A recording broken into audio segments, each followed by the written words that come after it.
Well, a bunch of years ago, when we were just beginning our journey in engaging our homeless friends in the city, one of the questions that we asked ourselves is, what does it feel like to be homeless? And which is a good question. If you're going to try to meet somebody's real needs, you want to find out how they feel.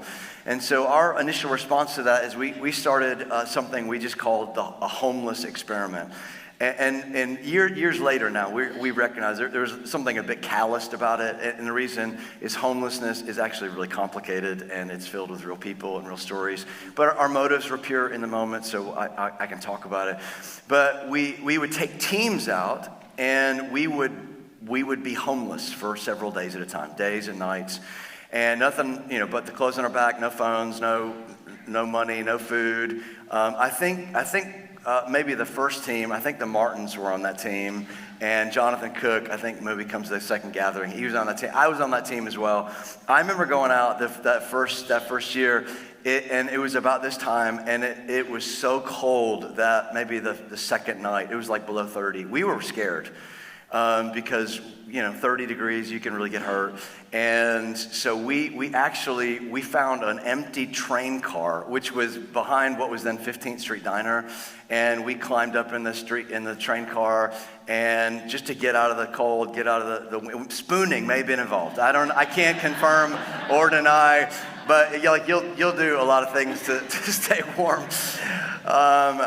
And then during the day, we're like just hanging around the city. We're hungry because we didn't have any food. Some of us were eating out of trash cans, like seriously. Some of us went down to the McDonald's downtown, and we had somehow put together a couple signs that just said hungry, and we're kind of catty-corner from McDonald's. And there's a lot of compassionate people in our city. So some people are going through the drive-thru, getting us some food. There was this one minivan, I'll never forget this. They filled like a whole family inside the minivan. They go through the drive-thru, and they get a bag full of hamburgers for us. And they pull around to that side street where we were, and they slow down like 10 miles an hour. They slow down just enough to roll down the window, just enough, and they throw the hamburgers at us. And it's sort of funny, but what we learned out of that is there are lots and lots of people that really, they want to meet a real need. They see it, they want to meet a real need, but are not willing to slow down enough to see people as real people. In fact, the Barna Research Group, they told us, this is post-COVID, that a person will have a positive response to a gospel conversation. Gospel conversation being, it orbits around the life, the death, the resurrection of Jesus, and us trusting him. And in doing that, we receive forgiveness and hope, and we get put in this family of faith. Barna discovered that for a person to have a positive gospel conversation, they now have to have 7 pre-gospel conversations. Pre-gospel conversation would fall into the category of, I see you. I want to just hear your story. I want to find out what you've been through. There's not going to be any judge and jury standing on the other side of the table. It's just going to be, the only response really is, there's a God in heaven who knows your name. Now, what that does, I think, is it puts evangelism into a healthier space for us. And the reason is because what we know is that there's a city filled with people who are eager to hear that they are extravagantly loved by a perfect Father. That there's somehow an eternal destiny on their life that's been given to them by the Creator of the universe. And that just means that there's nobody in the city that is an accident. There's nobody that's an incident. There's nobody that is the result of a one-night stand or the sum total of all of their trauma. But really, they are objects of a pursuit. That there's a God in heaven who knows their name and is in high pursuit of them, doing whatever it takes to get their attention so that they might respond, coming into a family, finding forgiveness, and having their life be transformed really only by the grace of God. And when that happens, things begin to shift in our city, begin to shift in homes. There's a wave of grace that really comes over our city. And so it shouldn't surprise you that Jesus was the first missionary, right? Jesus is the first person to leave home, to leave comfort. He comes to a place that he's actually not wanted. He comes into a people group that are not interested, And yet he comes anyway, knowing that he's going to be abused, he's going to be murdered, he's going to be put on a cross, even though he lays his life down, and then he's going to rise from the dead. But he still comes, and he comes first just to get his eyes on us, to really see, and then to invite into a life of flourishing, into what's called the kingdom of God. And he does that in spite of the fact that he knows he's going to be rejected by some, and by others, their life's going to be transformed. And then after he dies and then resurrects from the dead, after a season, he ascends back to the right hand of the throne of the Father. Everybody's watching. And then that same commission that the Father put on the Son now puts on us. And he's like, you're a missionary. You don't have to get on a plane to go to an unreached people group to be a missionary. You're a missionary here and now, and that's the assignment that he's got on each one of us to go. Sometimes into places and into peoples that are not really welcoming our message, but we're going first just to see, just to get eyes so that people know that they are seen. And so that we might, in a winsome kind of way, invite them into a kind of relationship that is hopefully transforming our life, and is this invitation into a supernatural transformation over what God's doing in the city. So I want to talk about this idea just in a microcosm sort of way by talking about probably Jesus' most famous parable. In fact, even if you're not a Christian, you've probably heard of this parable, or maybe heard a little bit of the parable. There's actually a law on the books in Alabama called the Good Samaritan Law. That the name of that law comes from this parable that we're gonna read today. So if you got a copy of the scriptures, we're gonna be in Luke 10. And if you don't have a copy, you can look up on the screen with us. Luke, if you're new to the Bible, is in the second half of the Bible, which is called the New Testament, and we're in the first section of the New Testament are called the Gospels. These are the eyewitness accounts of Jesus. We're in Luke's eyewitness accounts. Luke was actually not an eyewitness account. He took note of everybody's eyewitness account. Luke chapter 10, this is what is recorded of what happened.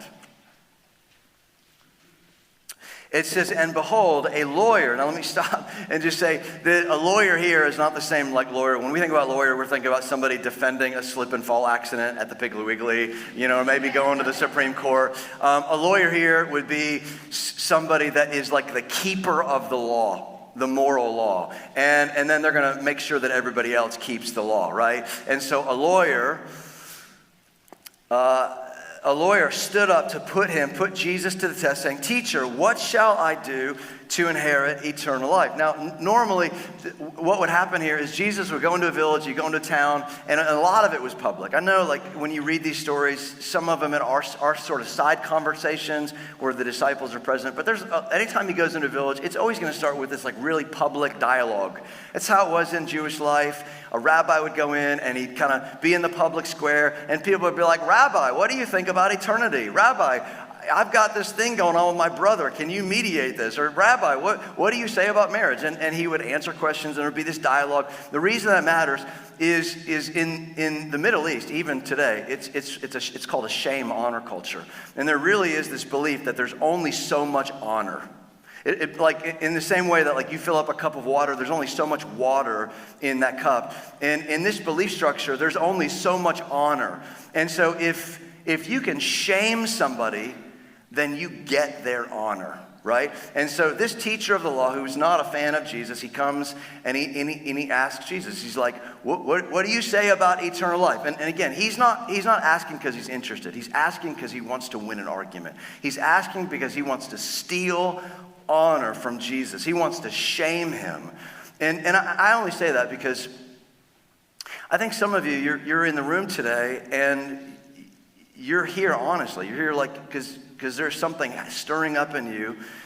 And this is not a space you would normally be in, but you sit in a place like this because for months there is something stirring up inside of you saying there's got to be more to life than just like gathering pennies. There's got to be more to life than just like the hookup culture and going from relationship to relationship. There's got to be more. But this guy he's not coming with that kind of interest. He's wanting to win an argument. In fact, I remember, this is probably 5 or 6, maybe 10 years ago. I can't remember. But there was a college kid in our church who really, really loved the Lord. Like he was pursuing the Lord, and he was really being used. He was one of the leaders at one of the college ministries. And one day he invites me to coffee, so I go get coffee with him. We sit down, and as we sit down, he's like, John, can you tell me what the gospel is?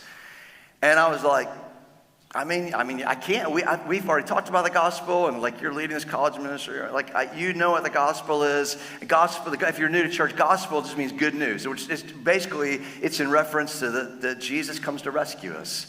We're terminally broken. We're fractured. There's nothing we can do to save ourselves, to elevate ourselves, and Jesus comes and he calls us sons and daughters, and because of what he does on the cross, he makes a way for us. Like, that's the gospel, right? But I realized as he's asking that in a couple different ways, I'm like, oh, he doesn't think I know what I'm talking about, right? Which, for clarity, there's a lot of things I just talk out of my butt that I don't know what I'm talking about. But in this, I'm just like, I feel like I have a deal on the gospel. I'm like, I get this. But he's like, tell me the gospel. And then he just starts kind of coming at me. And it took every ounce of like humility just to not like come. Like this kid was just coming to win an argument, right? He had just had enough information, had been used enough just to get arrogant about it, right? And that's what happens when we're young, we're immature. We think we grow so much, we grow beyond those that are leading us. That's fine. But this is the guy coming. He's coming to win an argument. He's not coming to learn. He's not coming with humility. And so he says, teacher, what shall I do to inherit eternal life? And Jesus responds, he says, well, what's written in the law? How do you read it? Which is really aggravating about Jesus. If you don't know this, Jesus is kind of a punk sometimes because people come for answers and he's like, well, I don't know. What do you think? I mean, what do you read in the Bible? And the guy's like, this is not how an argument's supposed to go, right? Like, I'm supposed to give it to you and you're supposed to give it back to me. And Jesus is like, I don't know. You seem really smart. Like, what do you say? And so the guy responds. He's currently on the defensive. And the guy answers. He says, well, you shall love the Lord your God with all your heart, and with all your soul, and with all your strength, and with all of your mind, and your neighbor as yourself. And so what the guy does is he answers out of Deuteronomy 6, which the Jews, even today, many of them will recite part of Deuteronomy 6 twice a day. It's called the Shema, right? You guys want to say Shema? It's kind of a fun word. Shema, it's their mantra. It's the thing. It's like, this is who we are. And then he connects Leviticus 19, which is loving your neighbor as yourself. And so Jesus hears that and he's like, dude, that is such a great answer. Again, Jesus just disarming this argument. He doesn't mind arguing, but Jesus, I mean, how many of you go, Jesus has not come to be right. Jesus came to serve. And so he's like, I'm not interested in winning arguments. So Jesus is like, dude, that is such a great answer. Now, if you've got time and place like this and you're a student of the Bible, you might get worried. You might be like, did Jesus like blow the gospel? Like, did he miss the God? Because that's not the gospel. Did he? And it's like, no, listen, Jesus is the gospel.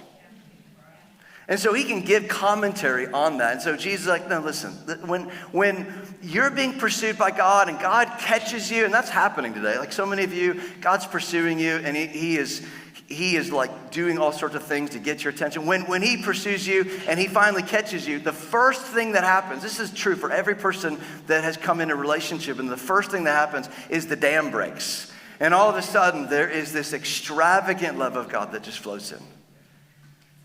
And then what it does is then it awakens love in you didn't know you had towards God. And then over time, usually sooner than later, all of a sudden then your eyes open and you begin to see people around you. You begin to go, oh, I have neighbors. That's why he's like, love the Lord your God with all your heart, soul, mind, and strength, and love your neighbor yourself. Because there's this continuum of like, I love God because God loved me, and then it moves me outward. And so Jesus is like, man, that is such a great answer. And then he this is how he says it. He says, you've answered correctly. This is verse 28. Do this, and you will live. Now, remember, this guy is trying to win an argument, right? And I don't know if you have any argumentative people in your life. Don't look at them if they're here. Maybe you're that person. But here's how argumentative people work. Because, and I get it, like we've all been this person. When we are out to win an argument, because winning, man, it just feels so good. Even when you're wrong. I mean, have you ever been in an argument with your spouse and like halfway through you're like, oh crap, I am wrong. But then you're like, I'm just doubling down. I'm going in. I'm still gonna win, because you're like, winning. It feels so good. This guy, like, he knows. He's like, I'm gonna win, because like Jesus just disarmed it. He's like, you're, man, amazing. Great job.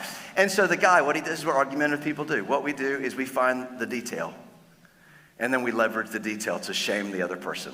And so the guy says this is verse 29. But he, the guy, desiring to justify himself, says to Jesus, well, who is my neighbor? Now, again, this is such a really, I know we're reading it 2,000 years later, but this is actually a very common question for Jewish people. They're always asking that. The reason Jewish people, Judaism is a race, okay? So it's not just a people group, it's not just a culture. They're also a race. And they are the most, at this time, and often still, one of the most proud races on the planet. And the reason they're like, hello, we're the best. I mean, hello, we're God's chosen people. I mean, God could have chosen any other race on the planet of the earth, but he chose us, and all the promises of God flow through us, and it's like, we're amazing. And so when somebody would be like, who is your neighbor? They're like, well, clearly, the only neighbors that matter would be the Jewish people. And so when this guy asked Jesus, he's like trying to throw a stick of dynamite in front of Jesus. And Jesus knows that. I mean, Jesus is not worried about religious arguments, right? You guys know that? And so Jesus, he knows, like, if Jesus says, listen, everybody is your neighbor, then like the Jews might stone him, right? Because they're like, no, there's only one race. There's only one race that really counts. But if Jesus is like, no, it's just the Jews. The Jews are just the neighbor. When you ask who's my neighbor, it's just the Jewish people. Then it would like make him as a revolutionary impotent. And so like, but he doesn't go those two paths. He just does something else. So they're like, clearly they're not about Jesus right now. But Jesus like, but let me tell you a story. And so they're like, we don't like you, but we do like stories. So we'll, hold on just one day. So they sort of lean in and so he tells this story. He says, a man was going down from Jerusalem to Jericho, and he fell among robbers who stripped him and beat him and departed, leaving him half dead. Now, in Jewish culture, there are really like three kinds of dead. I know this sounds like The Princess Bride. It's true. There's dead, like really dead, and then there's like half dead, and then there's like unconscious. It's like true. And so Jesus like, listen, there's this guy that comes down from Jerusalem, which more than likely means like he's a religious guy. He's somebody that like loves God. He's somebody that seems to have his value system right. He's coming down from Jerusalem, and so like, why would a good person get attacked? So he's coming down, and it says some robbers come and they beat him and they strip him naked and they leave him half dead. Now the question is like, why does he include that he is stripped naked? The reason, and this is much like today, is that his clothing would identify which people group he was from.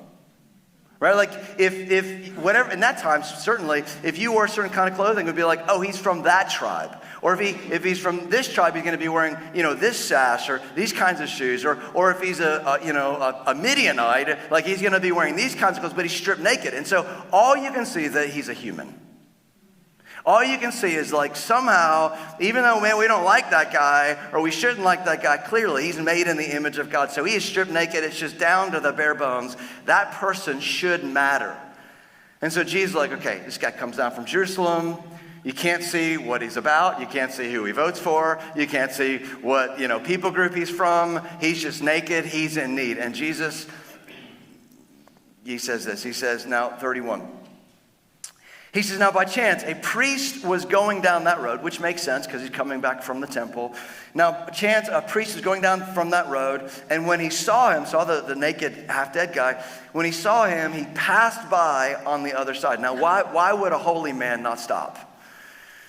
I mean, maybe he didn't want to be ceremonially unclean by touching a Gentile, maybe, or by touching somebody that if you touched a dead person, you'd be unclean for like 7 days.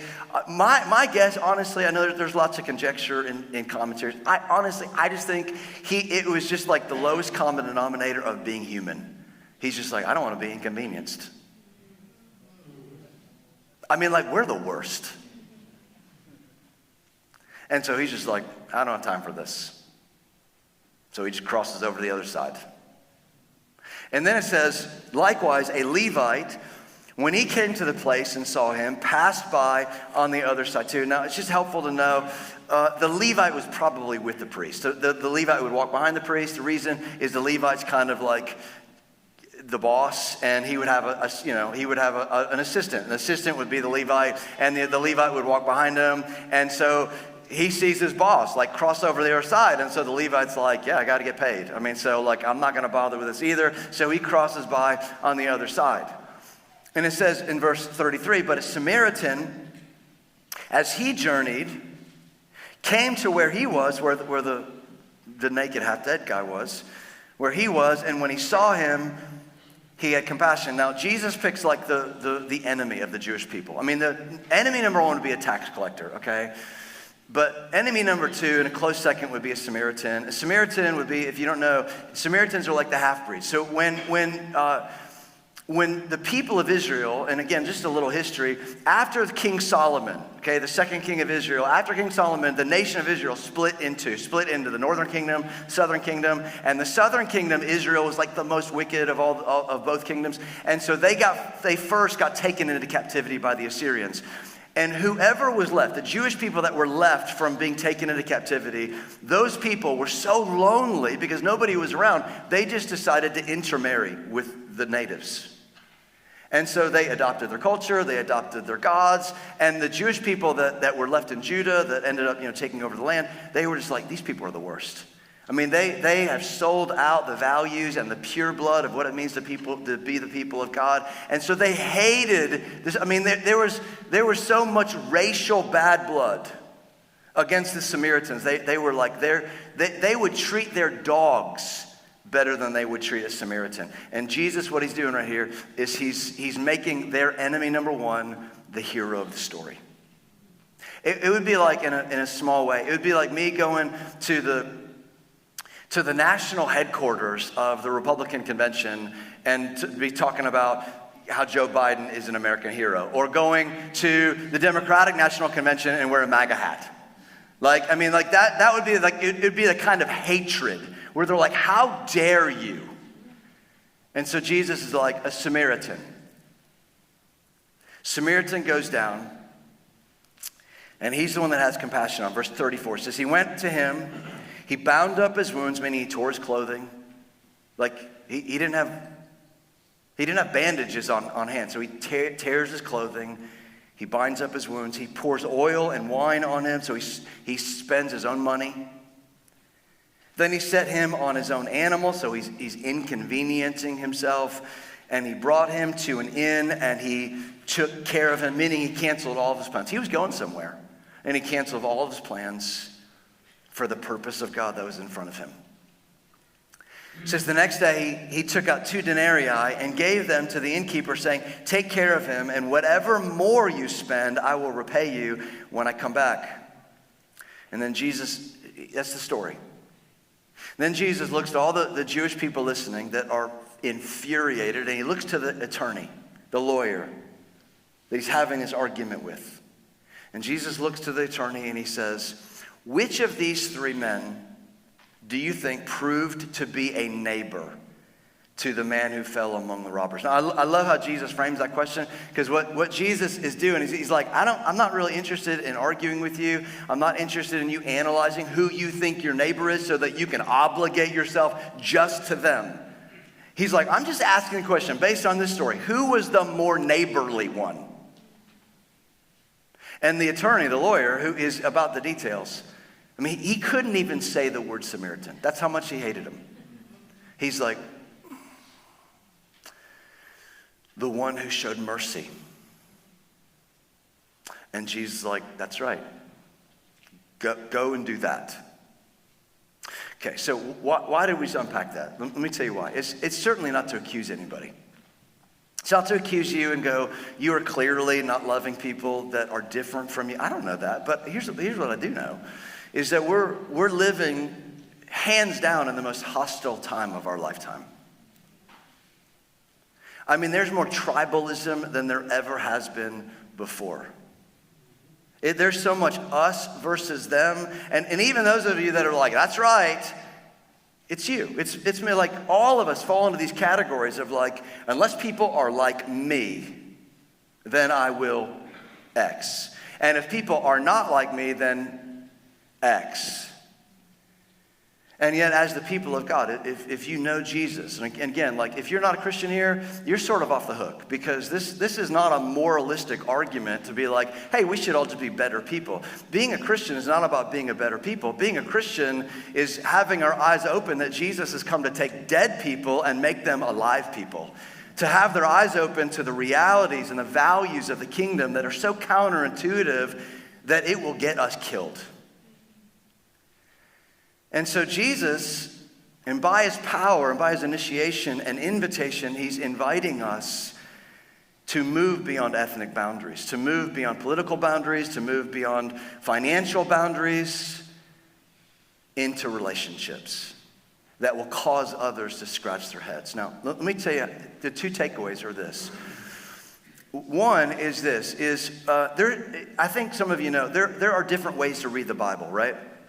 You may not know this. So, when we say Bible, right? Bible just means library. And so there are lots of different genres of the Bible. The one ways you're going to read history in the Bible is you're going to be like, I'm going to read it like history. This happened. We're terrible people. And then you're going to read poetry and you're like, oh my goodness, this is beautiful. And it stirs my heart up towards worship. And then you're going to read the prophets and you're like, oh my gosh, my heart is stirred up to risk and to obey. And then you're going to read the Gospels, which are these eyewitness accounts. And you're like, oh my goodness, Jesus is real. But when you read parables is its own little genre. And one of the ways that we're supposed to read parables is you're supposed to ask this question: who am I in this story? You're not supposed to ask that question in any other part of the Bible, but you are supposed to ask that with parables. Who am I in this story? And what will happen, because we're always going to be the heroes in our own story. What will happen is we'll read this and we'll be like, I'm probably the Samaritan. I'm amazing. I mean, like, I'm not always amazing, but like, I'm certainly going to be worse than those, two swine that crossed over. But like, you're not allowed to do that. And the reason is, like, nobody in the room is a Samaritan. Nobody. One of our highest virtues as humans is convenience. And so if you ask the question, who am I in this story? At the very least, we're the priest and the Levite. But more likely, this is who we are in the story. You and I, we're the guy in the ditch. Robbed, broken, fractured, half dead, in need of rescue. That's who we are. Every one of us. Rescued and still being rescued. Rescued today, in need of rescue tomorrow. Mercy today, mercy tomorrow.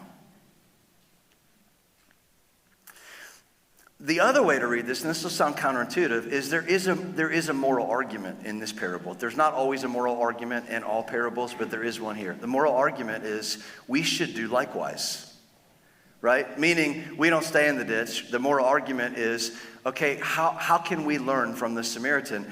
And how we learn from the Samaritan is we have neighbors. Jesus uses the language of neighbor.